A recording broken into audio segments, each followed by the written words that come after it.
Bom, voltamos aqui, parte 2 da nossa revisão, no que se refere à omissão penalmente relevante, sinal alternativa correta. Se tratando de crimes omissivos próprios, a norma constante do tipo penal de natureza proibitiva, não, né? Mandamental. Omissivo próprio, o crime omissivo é aquele que o agente deixa de agir quando deveria, tá? Uma vez que ele tenha o dever de agir e não o faça, na verdade, ele não incorre num tipo penal proibitivo. Ou seja, o que é um tipo penal de natureza proibitiva? É aquele que proíbe uma conduta. E essa proibição não é expressa na lei, essa proibição é implícita. O que a lei no artigo 121 fala? Matar alguém, pena, reclusão 6 a 20 anos. Quando o legislador estabelece que matar alguém gera uma pena de 6 a 20 anos, implicitamente ele está proibindo você de matar. Né?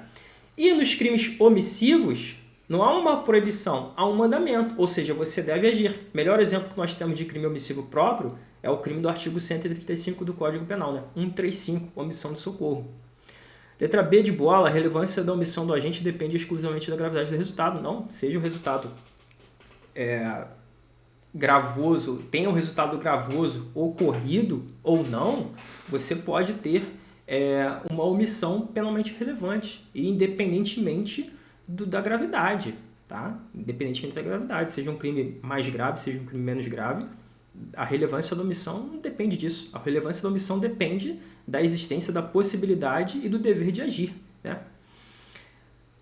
Qualquer omissão será considerada penalmente relevante se resultar em dano. Não. Por que não? Deixa eu abrir aqui o artigo 13, parágrafo 2º do Código Penal para te mostrar uma coisa, para você não bancar o herói quando você virar polícia, virar guarda municipal, virar qualquer coisa que você queira. Olha aqui, ó. Deixa eu mostrar um negocinho aqui. Ó. Aqui fala de nexo causal e tal. Omissão penalmente relevante. Quando o omitente devia e podia agir para o resultado. O dever de agir incumbe a quem? Olha aqui, ó. Essa expressãozinha aqui, podia, ela é mágica. Por que ela é mágica? Simples.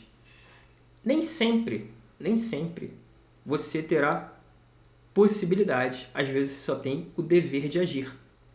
Mas nem sempre você vai ter a possibilidade de agir no caso concreto.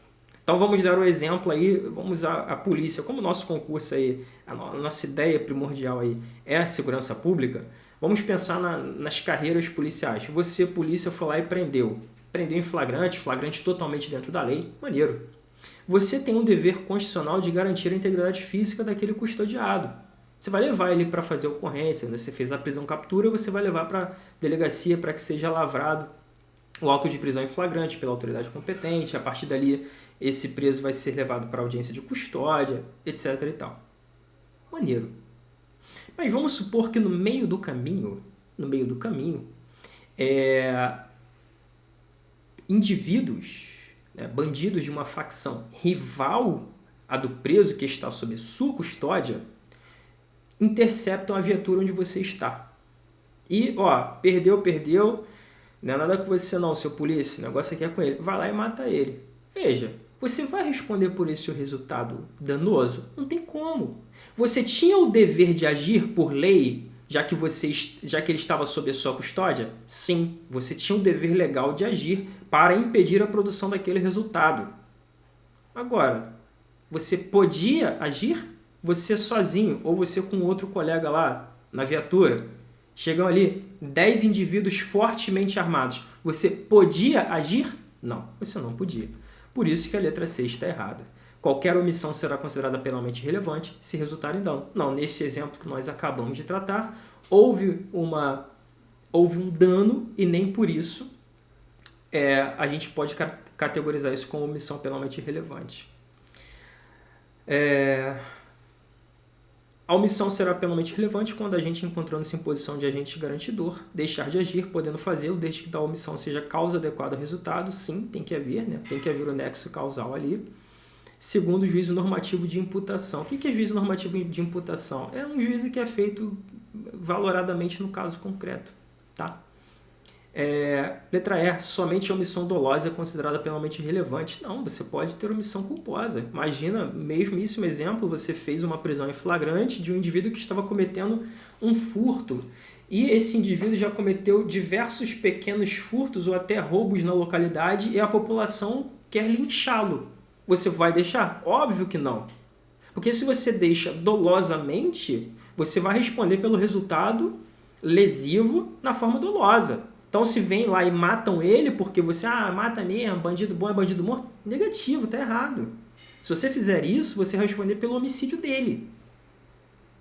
Por quê? Porque você é um agente garantidor. Agora, se você na hora estava lá conduzindo o cara para a viatura e você ficou mais prestando atenção no seu telefone do que estava acontecendo, ou seja, você foi negligente, aí alguém vai lá e dá um cascudo nele, lesiona esse camarada aí que você prendeu, aí você vai responder a título de culpa. Então a omissão penalmente relevante pode ser dolosa ou culposa, tá? Vamos lá. 4. Deixa eu ver se está certinho. Ah, não. Aqui, deixa eu ver aqui. Pera aí, deixa eu voltar. Tô aprendendo a mexer nisso, né? Tô aprendendo. Me perdoem. Então, o gabarito aqui é letra D, tá? Letra D de dado. Omissão será plenamente relevante quando a gente, encontrando-se em posição de agente garantidor, deixar de agir, podendo fazê-lo desde que a omissão seja a causa adequada do resultado, segundo o juízo normativo de imputação. Somente a omissão dolosa é considerada plenamente relevante? Não. A gente viu que pode ser tanto dolo quanto culpa. Com relação ao crime doloso e ao crime culposo, avalie se as afirmativas a seguir são verdadeiras ou falsas. O agente que deu causa ao resultado, por negligência, responderá por culpa, ainda que não haja prisão de crime culposo. Não. Para que você responda por um crime culposo, é necessário que haja uma prisão legal expressa de que se pune aquele crime na modalidade culposa. Do contrário, não haverá crime. Show? Então, quando você folhear o Código Penal, você vira um crime, em princípio aquele crime é doloso. Você só pune aquele crime na modalidade culposa se houver uma expressa previsão legal nesse sentido, ok? Então, essa alternativa aqui já é falsa, tá? Mas já é falsa. A lei brasileira considera o crime doloso quando a gente quis o resultado, assumir o risco de produzi-lo. Sim, quis o resultado, dolo direto, assumir o risco do dolo eventual. Lembrando que o dolo eventual é o dolo do dane-se, né? É o dolo em que o indivíduo...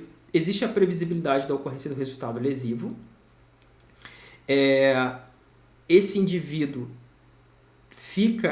ele está consciente, né, obviamente, e ele fica indiferente à produção desse resultado.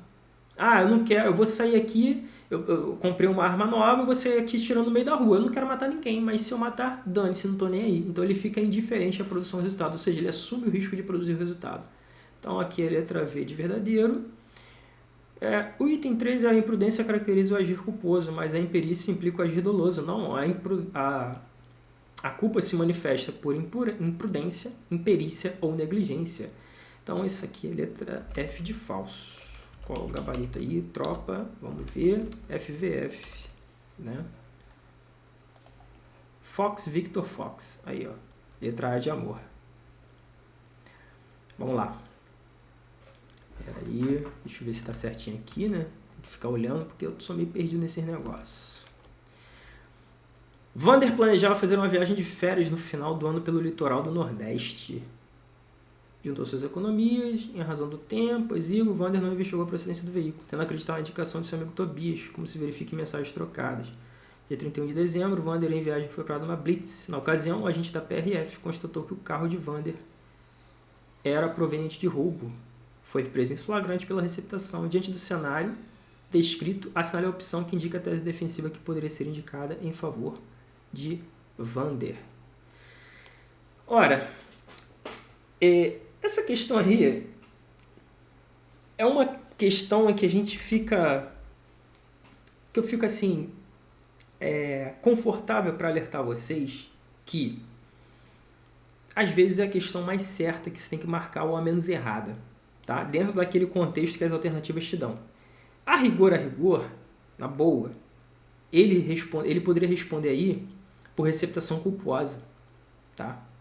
Por receptação culposa. Então a conduta dele não seria atípica. Inclusive, trabalhei muito tempo no MP, né? Pegava muito G-Crim de receptação culposa, que eram exatamente situações assim. Às vezes a pessoa não investigava a procedência do carro, não sei o que, a questão documental, não prestava muita atenção, não adotava as cautelas necessárias. Cara, receptação culposa. Mas aqui não tem nenhuma alternativa que indique receptação culposa, tá? E aí, qual é a tese defensiva? Ele está pedindo o que para você, querido, querida? Tese defensiva, irmão. Qual é a melhor tese defensiva aqui? E a correta, né? Obviamente.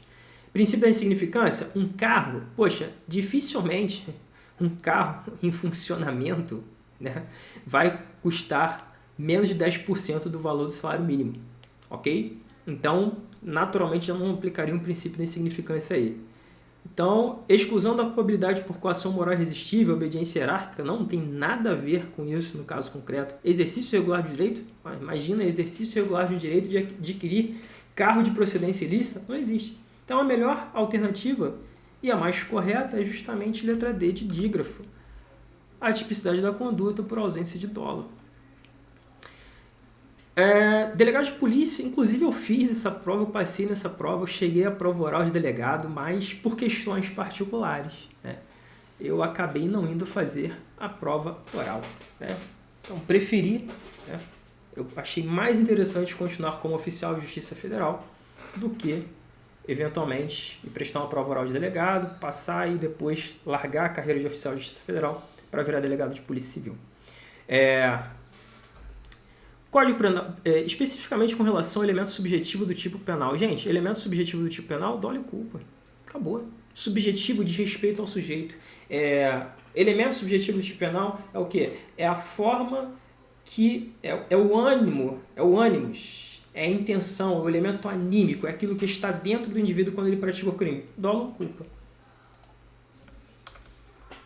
Letra C, de coração. Quando a gente pratica o crime com determinado dolo, mas por culpa sobressai um resultado mais grave, acabou. Crime préter-doloso. O que é crime préter-doloso? É um crime préter-intencional, né? Préter-doloso, préter-intencional. Que eu tenho dolo na conduta inicial, culpa no resultado final. A junção de dolo mais culpa provoca aí, faz surgir aí, né, o crime préter-doloso. Exemplo de crime préter-doloso que nós temos aqui. Anota aí, tá? Lesão corporal. Não sei se eu coloquei no gabarito. Não coloquei. Lesão corporal seguida de morte.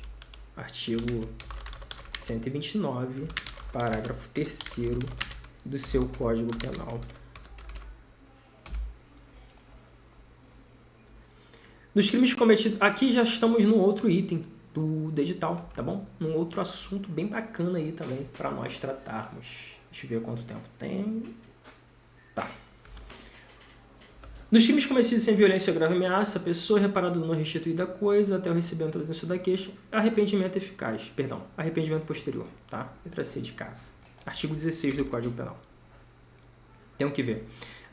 Pode ser que você pegue uma questão, se você se deparar com uma questão, aqui o crime já se consumou, tá? Essa aí bate um arrependimento no indivíduo, aí ele vai lá e resolve devolver. Devolver o bem ou reparar o dano que ele provocou. Lembrando, requisitos. Cometidos sem violência ou grave ameaça à pessoa, obviamente pode haver violência contra a coisa, né?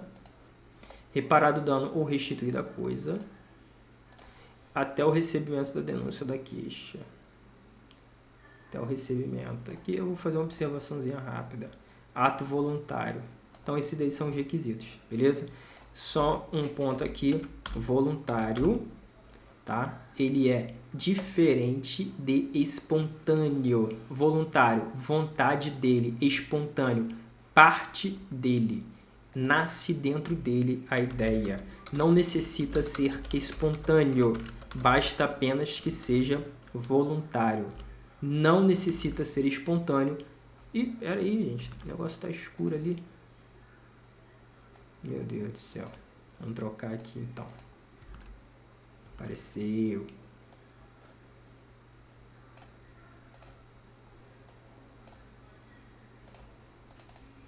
Espera aí.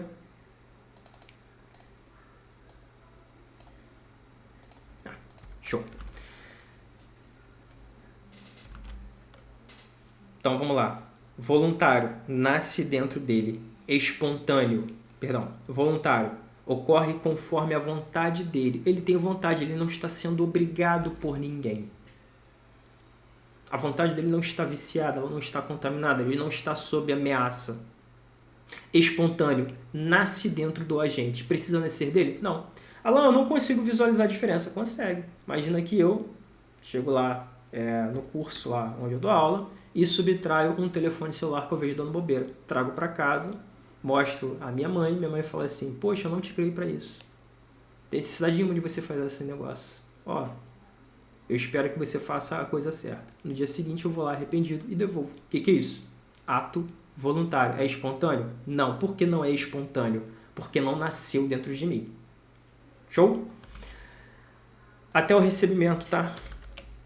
Na sua prova, pode ser que ele coloque até o oferecimento da denúncia. Não é oferecimento, é simplesmente o recebimento da denúncia.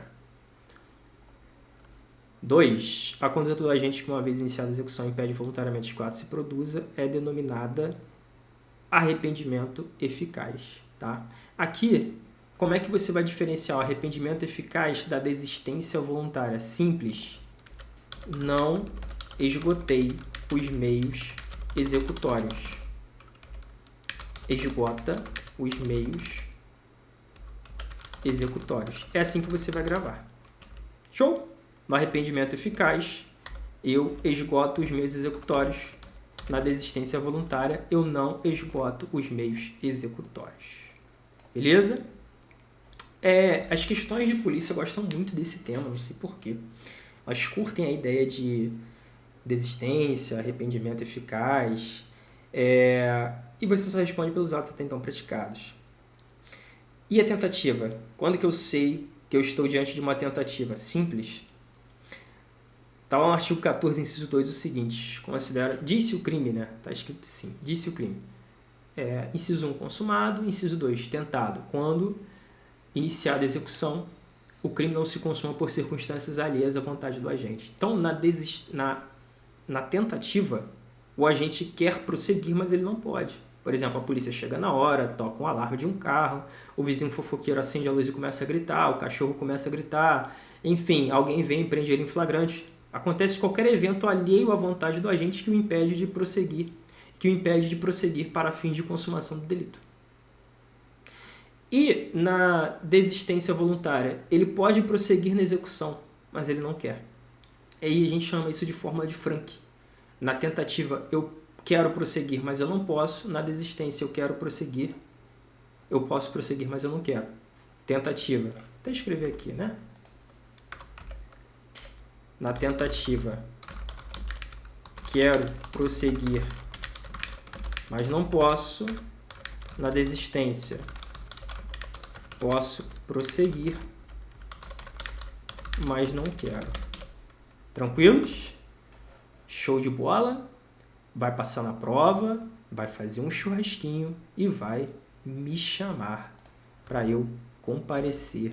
Churrasquinho de carne boa, carne macia. Vai botar um coraçãozinho também, né? Um molhinho vinagrete, pãozinho de alho. Tudo de bom no churrasco da sua aprovação.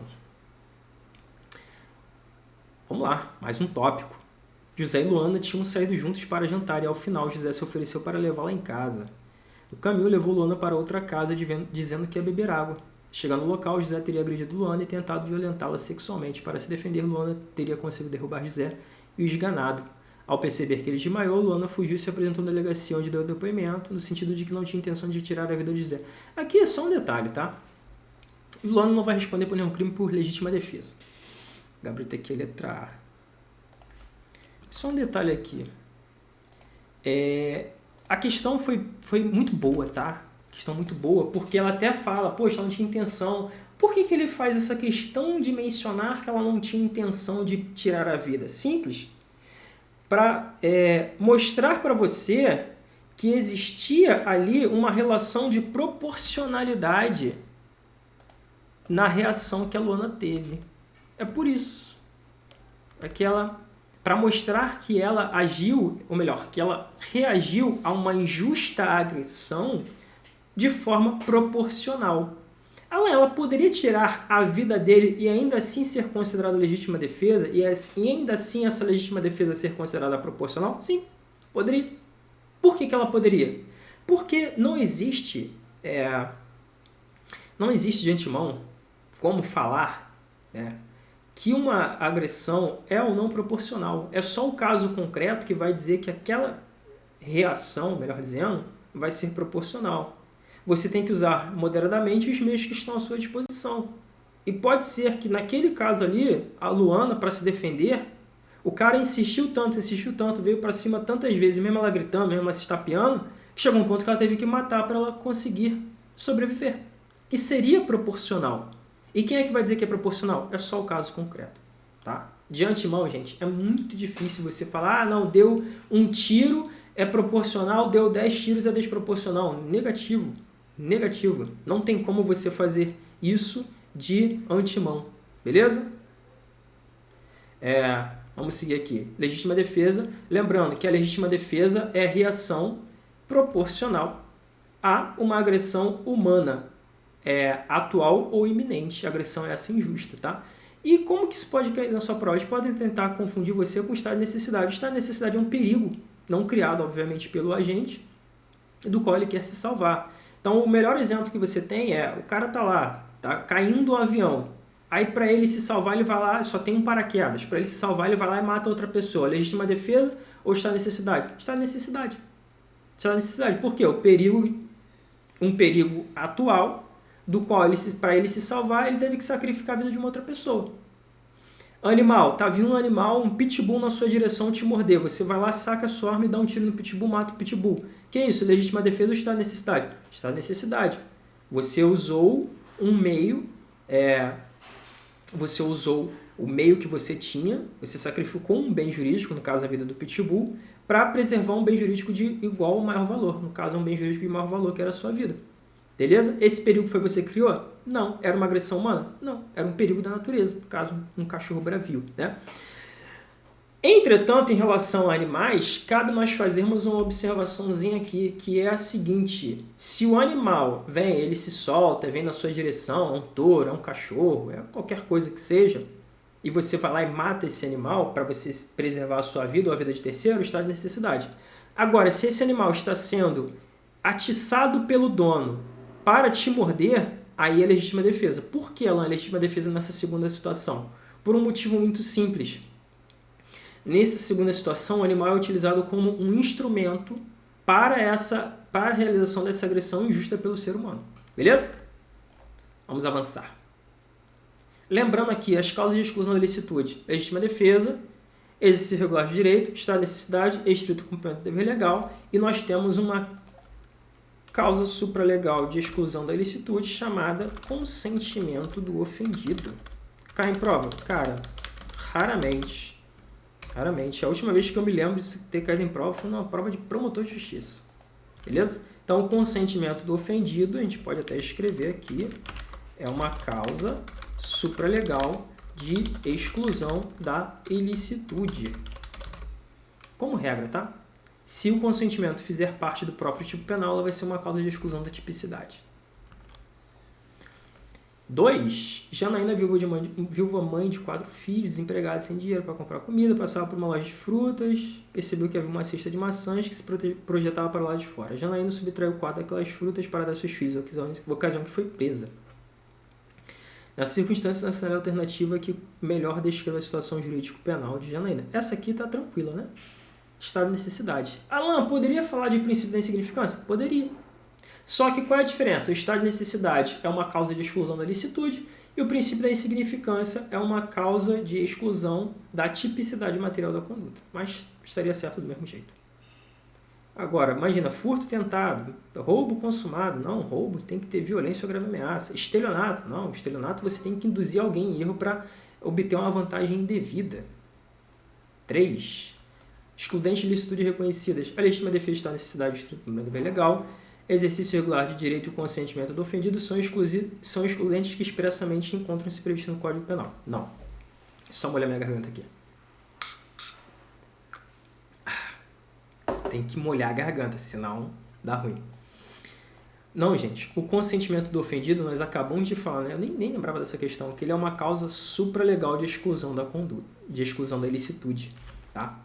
Então, o consentimento do ofendido não está expressamente previsto no Código Penal. O cara que leu isso aqui e passou rápido, ele errou essa questão achando que estava acertando. Dentre todas as excludentes de ilicitude, o excesso punível somente é previsto pela legítima defesa. Não. Você pode ter excesso em qualquer excludente, né? Não pode alegar estar em necessidade de quem tinha o dever legal de enfrentar o perigo. Claro, isso é óbvio, está na lei, beleza? Mas aqui eu quero só mostrar para vocês um negócio no código. Acho que está no artigo 24. Está no 24, parágrafo 1º isso daí, tá?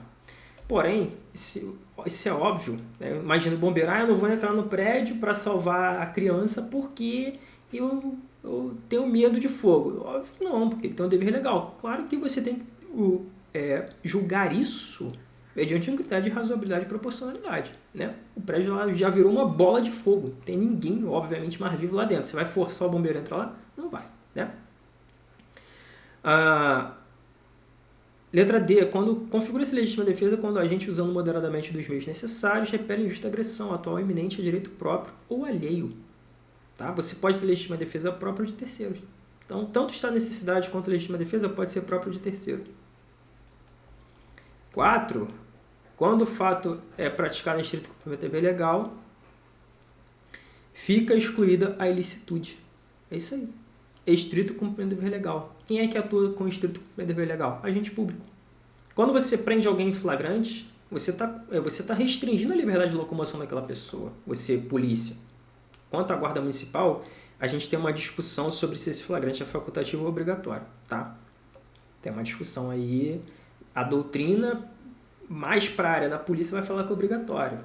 Mas acho que tem precedente da STJ falando em facultativo. Mas imagina você, policial, tá lá. A autoridade policial e seus agentes deverá prender quem se encontra em flagrante, ou seus agentes deverá prender quem se encontra em flagrante delito. Acabou. Você tem dever de prender. Então, uma vez que você prenda alguém, por que alguém que está em flagrante delito, obviamente, ou até quando você está cumprindo mandado de prisão, por que você não comete crime, polícia? Simples. Porque você está agindo no estrito cumprimento do dever legal. Se eu, particular, prender alguém, eu cometerei crime? Não. Claro, um flagrante delito, né? Obviamente. Por que eu não cometerei crime? Simples. Porque eu, particular, não tenho o dever legal de prender, mas eu tenho o direito. Eu tenho o flagrante facultativo. Logo, eu, particular, não respondo porque eu estou amparado pelo exercício regular de um direito. Então, letra B de bolígrafo. Deixa eu ver aqui, questão da hora. Beleza. Francisco estava em uma festa e foi agredido injustamente por outro convidado que praticava artes marciais. Imediatamente, a fim de repelir as agressões, Francisco arremessou uma cadeira na cabeça do seu agressor. Desmaiou. Na situação apresentada, legítima defesa, né, gente? Configura-se legítima defesa que causa exclusão da ilicitude, letra D de dado. Alan, eu pratico artes marciais, eu sou uma arma branca. Por favor, não cometa esse impropério jurídico de falar que você é uma arma branca porque você pratica artes marciais. Você só é um lutador, né? Você só é um desportista. Você não é uma arma branca. Sinto em lhe informar. Deixa eu ver quantas questões de culpabilidade eu coloquei aí. Espera aí. Eu vou dar uma pausa agora. Na outra parte do vídeo a gente volta já direto. Deixa eu colocar aqui certinho.